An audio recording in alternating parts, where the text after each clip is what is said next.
Let's begin the class today. And today we are going to discuss Gautam Buddha.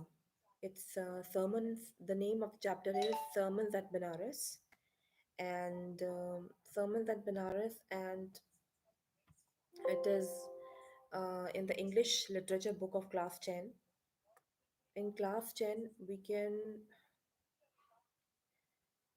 and the chapter number is 11. Have you heard of the Sermon on the Mount? Who delivered? Who do you think delivered a sermon at Benares? So, what do you think about Benares and the people of Benares? What do you think that whose sermons will be would have been taken place at Benares? Actually, the sermons at Benares they would be of a saint, a sage. So, which saint, which sage we are talking about? So, we are talking about which saint or which sage? Let's say we're talking about Gautam Buddha. Now, first of all, we have to go in the background and check who was Gautam Buddha, what was his original name, and how did he come to Benares for having a life of a sage when he was from a royal family. So, let's begin. Have you heard of the Sermon of the Mount? A Buddha. Gautam Buddha began life as prince named Siddharth Gautam in northern India. At 12, he was sent away from school in the Hindu sacred scriptures, and 4 years later, he returned home to marry a princess.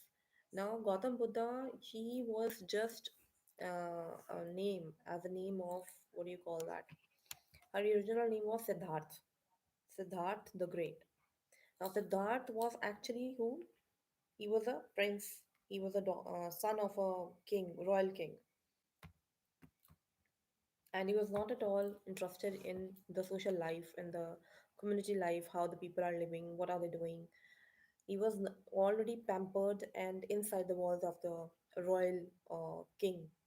So Gautam Buddha began his life as a prince named Siddharth Gautam in northern India. And at the age of 12, he was sent away to a Gurukul to study. And after 4 years or 5 years, he came back and he got married to a princess. Now, if we see the movie of Shah Rukh Khan by the name of Ashoka, we will get to know the real life of Siddharth. They had a son and lived for 10 years as befitted royalty. Now, Siddharth Gautam, he got married, he had a son very soon after marriage, and for 10 years he was living in royalty. At about the age of 25, the prince, heretofore shielded from sufferings of the world, at the age of 25, he was going somewhere out of his palace, and on the way he saw some things which he never visited or experienced or witnessed before. A sick old man, that means the old age. Then a sick man, that means a sickness. Then a crowded procession, a funeral procession, which means a dead body was going on in a procession. And finally, a monk. Death. The third was death. And the fourth thing was a monk. And a monk who is connected to universe, who's connected to the universal deities. If he is chanting, he is doing good to the society and universe. Why is he poor? Why is he begging? And he saw the fourth thing, the very nasty thing of the world, that is poverty. These sights so moved him that he at once went out into the world to seek enlightenment concerning the sorrows he had witnessed.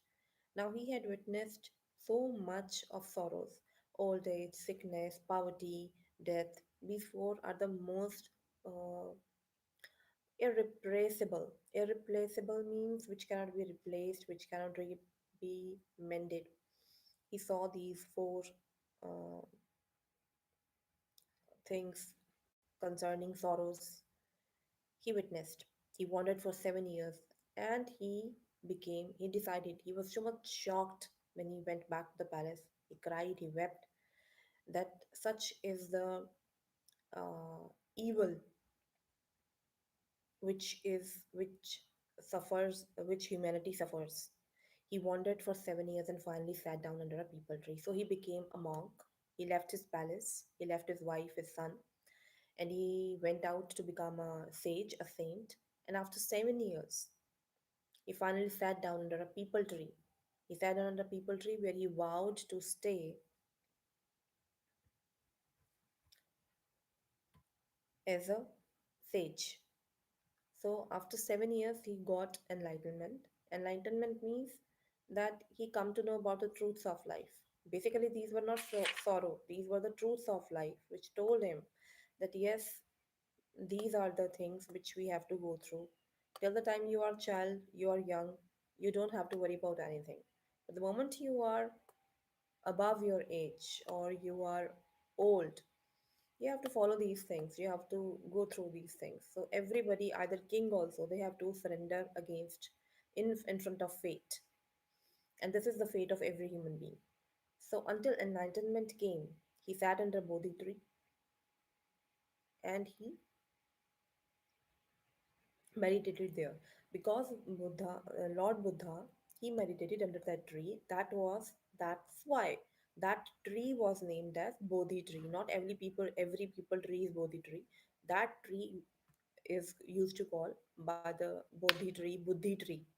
Buddhi means wisdom, and began to teach and share his new understandings. So from there, and it was in at the place Benaras, and the people used to come and they used to take shower and bath in holy river Ganga, and then they used to sit in front of that sage, Siddharth Gautam Buddha, and they used to listen to his sermons. Sermons is your sharings, your enlightenment sharings, whatever you have got through your meditation, you are spreading it to the world. That is sermon. Then you are teaching other. That is tautology, teaching. So at that point, he became known as the Buddha, the awakened or the enlightened. The Buddha preached his first sermon at the city of Benares, most holy of the dipping places on the river of Ganga. The sermon has been preserved and is given here. It reflects the Buddha's wisdom about one inscrutable kind of suffering. Now, there's a little bit incident I want to discuss with you, that is Kissa Gautami. Kissa Gautami lost her son, the only son. He died due to some occult, maybe voodoo, maybe natural death. He died, and she was running here and there, taking her son in her arms, and she went to Buddha and he said that, please, you are a sage, you have meditated for so many years and you are so pious, can you do one thing, can you put my son into life, from death to life? And she was running here and there. Her neighbors told her that he's no more. Then there is no medicine for it. Then Gautam Buddha said that I cannot give medicine for this child, but I'm giving you an advice. Go to a house where nobody has died, and where nobody has died, get mustard seeds from that house. She went here and there to the neighbors, to the village, every house, and from every house to house, she asked that the same question to them. And everybody replied that no, this is not that house then, because a lot of ancestors have died and they have gone through a lot of problems, sickness, old age, so we cannot give you mustard seed. Though they were having a lot of sympathy with that woman, but still they were not ready to uh, give mustard seeds to her, because it was her foolishness, or maybe she had lost her mind, or she was not ready to accept that what has happened to her. I cannot give the medicine for the child, but no physician who can. Now the girl said, pray, tell me. Now Kissa got me, came back to him and he said that nobody's giving her mustard seeds. So Siddharth Gautam told him very wisely that, listen, you have to uh, listen to the sermons of the sages. There is no point of giving medicine to this child, he's already died. And there is no point of making him alive again, because it's a life cycle. If somebody has come, he has to go. If somebody has taken birth, he has to die also. that this is a life cycle which I cannot interrupt, which I cannot interfere into it. So if we do this mistake, then we will suffer the consequences. It is not in our hands because we are not gods. So, after this, Kissa Gautami got uh, peace of mind, and she realized that this is a universal truth that everybody who has come to the life, he has to go. And there is no point of saying that if we have come to the world, we will not die or we will not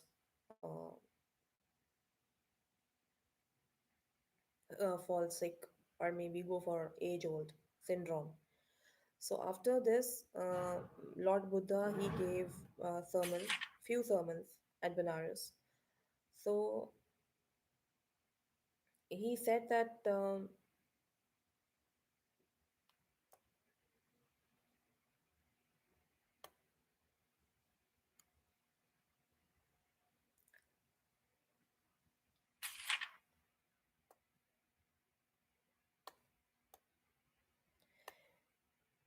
now the sermons, what the sermons he gave to him. Let's go on the history. This is a little bit incidents which we have got. The Buddha sermon is over 25,000 years old, given below and on the topic of grief. Read the text comparing them with the Buddha sermon. Do you think Buddha's ideas and content should hold meaning for us? Basically, what do you get out of this chapter? We get out of this chapter that Lord Buddha saw that there is no point of living rich or poor. The basic things which we have to deal with is poverty, a- aging, sickness, and death. This is the life cycle. So if the end is so drastic and so deadly, it is so painful, why to go through the pompous and happy life?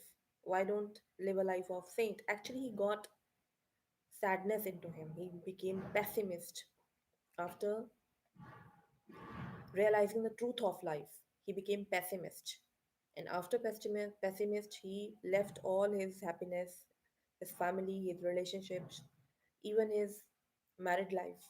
And then he became a saint because he came to know that when he'll be above, uh, he one day he'll be into aging, one day he'll be into sickness, one day he'll be into poverty, and he became a monk. He became a monk from prince, from king, he became a monk. And monks, what is the life of a monk? They are poor. They beg for alms, they beg for food. Though they are connected to the universe, to the holy deities, but they beg for food. They are paupers, they are poor. This is the life of a monk. So he was a monk and he realized this truth. And then he come to know that he has to live a life of a sage, a saint, and his monks used to go house to house and they used to beg for alms, beg for food and fruits. Fruits they used to buy from the jungle, from the nearby places or the village or the farms. But what about the food? Food they have to beg. They don't earn because they don't earn. They don't earn, so how would they cook their food? From where would the food come? So they used to do good to the humanity. They used to chant, sermon, sermon, good things for others, for the universe, and they used to get food in return so that they could be living. So Kissa Gautami, when she got this message from Gautam Buddha that there is nothing like in this world that you can say that you'll be living forever and ever. So then she come to know that this is her mistake to come to the place and ask for the wrong thing. So let's go and start the question answers.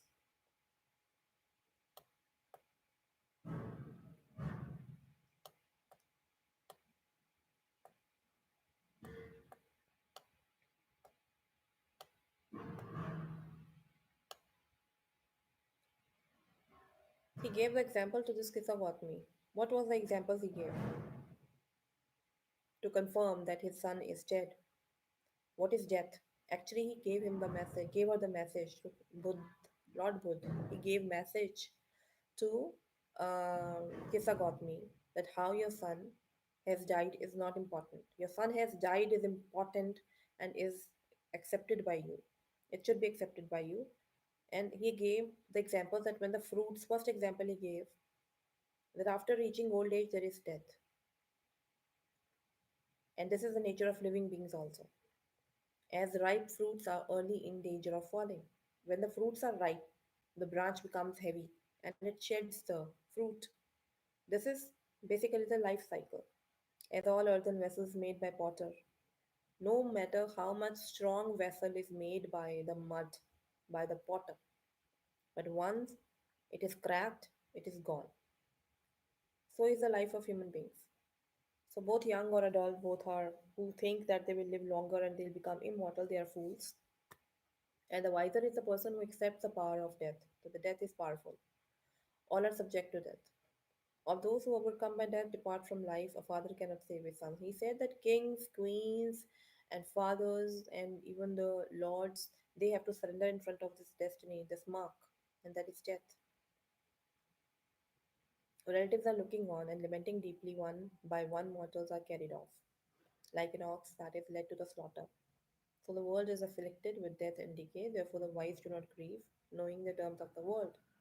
Not from weeping nor from grieving will anyone obtain peace of mind. So, grieving, weeping, crying, howling will not bring them back.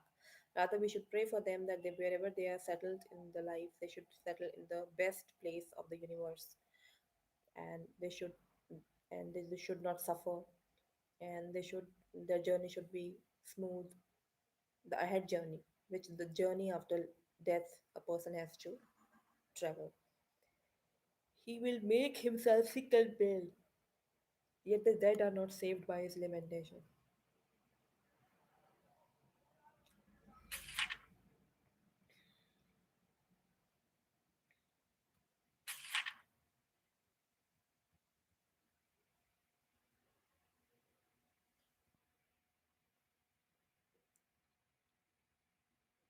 Next is next page: sadness, anger, guilt, self approach, anxiety, loneliness. Sadness, this is the most common and it is not necessarily by crying. Sadness means when you see something wrong and you feel grief for it. You feel very bad for it. These are the feelings of grief. Next is anger. When you are confused, your feelings are confused, then you become frustrated. Either you can win over death or not, and of not being able to exist without loved one. Guilt and self reproach. People may believe that they were not enough or caring enough to the person who died, or that they should have seen the doctor sooner. Anxiety.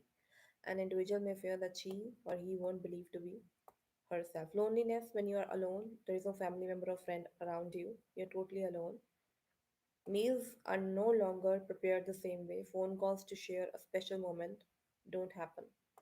Loneliness, loneliness is when the family member or a friend is gone, and it reminds you throughout the day that there is someone missing. For example, meals are no longer prepared the same way. For example, meals are not prepared the same way. That means you are lonely. Phone calls to share a special moment happen. Phone calls. There are no phone calls, no more talking between you and him.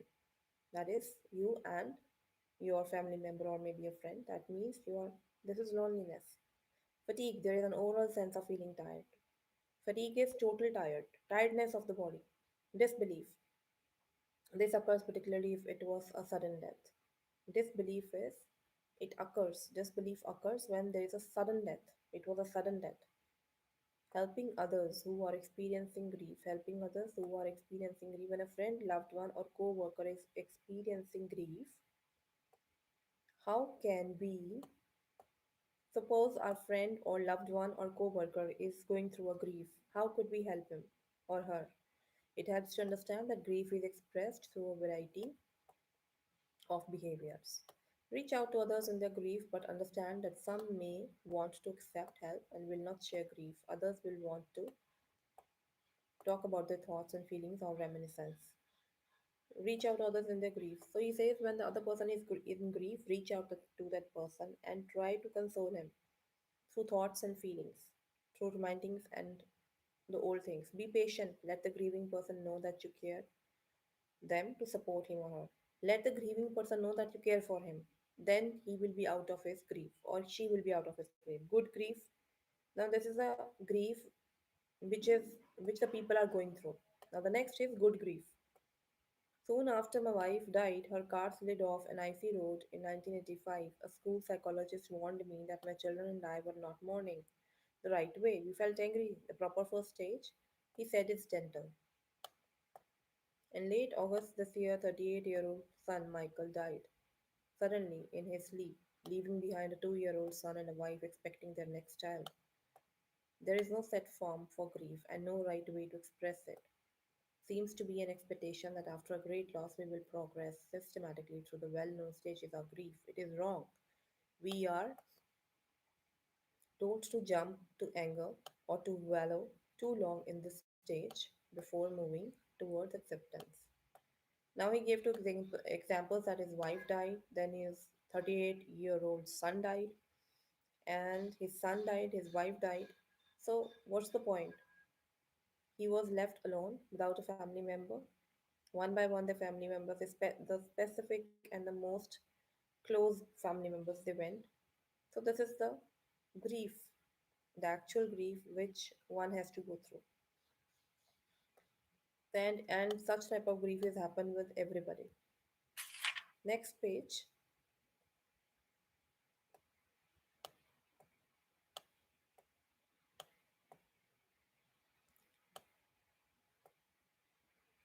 Now, what were the sermons that were given by Lord Buddha? I'm going to read it. When you are joyous, look deep into your heart, and you shall find it is only that which has given you sorrow that has given you joy. He says, the way you are remembering the sorrow in your heart that someone has left you, you become joyous also. That someone has given you good memories also. And try to fix those joys in your heart. When you are sorrowful, look again in your heart, and you shall see that in truth you are weeping for that which has been your delight. If you are sorrowful, then look into your heart. Go for the truthness, go for the truth, and you will come to know that in truth you are weeping for that which has been your delight. You cry for a person when you feel that that person was a delight for you, that person was happiness for you, delight for you. Then you cry for that person. Some of you say joy is greater than sorrow. Nay, sorrow is the greater. Sorrow is the greater, makes you weep. It crumbles your heart because you are deadly, desperately missing that person. That now that person will not be able to see you. Together they came, and when one sits alone with you at your board, remember that the other is asleep upon your bed. Together they come, and when one sits alone with you at your board, remember that the other is asleep upon your bed. Remember those days when the other person who is dead, he or she used to sit on the bed, eat with you, sleep with you, or maybe talk to you. Remember those days, and then try to pull those memories in your mind all the time, or maybe forever. So this is the joy is greater than sorrow. So this is the sermon that was given to Kissa Gautami by Lord Buddha, Siddharth Gautam. So let's begin the question answers now.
So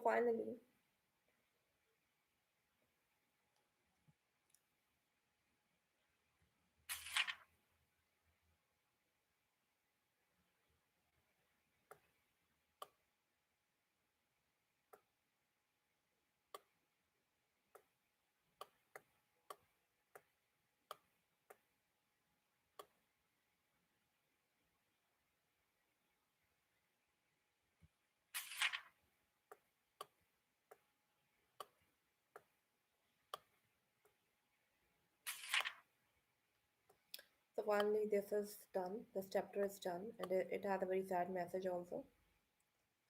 And in the next, or maybe next video, I'll try to find out the question answers for you. Let's discuss it. Who was the lady in the sermon at Benaras? The lady who, what was the name of the lady? Kissa got me. What was the name of the tree in the sermon at Benaras? What was the name of the tree? It was Bodhi tree. Why it was called Bodhi tree? It was a people tree. Why it is called Bodhi tree? Because Lord Buddha, he sat under it and he meditated and he got enlightenment. What was the name of the tree? Bodhi tree. What was the first sermon of Lord Buddha at Benaras? It was joy is greater than sorrow.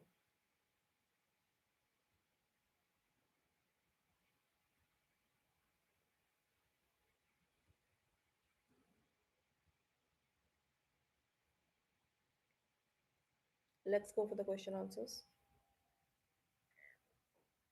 Question answers are much more interesting than the chapter.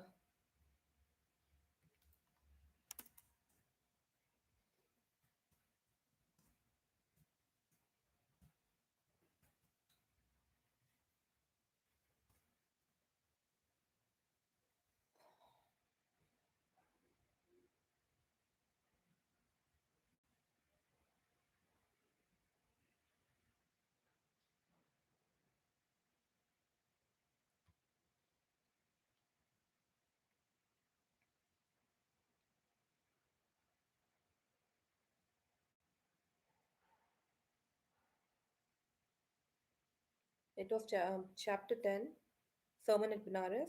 Let's go for the question answers. Question number 1.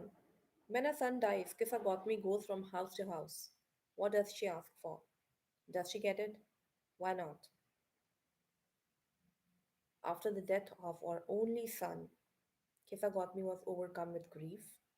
She carried the dead body of her son in her arms and went from door to door, asking for medicine to cure her child. But nobody could provide any medicine, for there is no such medicine available which can bring a dead person back to life. Question number 2, which means that when her son dies, she didn't get a medicine to re-alive, to make him re-alive again from the world. Kissa Kotmi again, question number 2. Kissa Kotmi again goes from house to house after she speaks with Buddha. What does she ask for? Does she get it? Gautam Buddha sent her for the first time to get the medicine. First, she went on her own to get the medicine from any house. Then she went to Gautam Buddha. Gautam Buddha said that go to give me a mustard seeds from any house where nobody has died. So she went on from house to house. Door was knocked by her, and everybody sympathized with her that we don't have such mustard seeds. We cannot give you because so and so people have died in our house also. She could not get it. The mustard seeds, she could not get it. And anyone who is born is bound to die one day. Question number 3. What does Kissa Gautami understand the second time that she failed to understand the first time? First time when she went for the medicine to make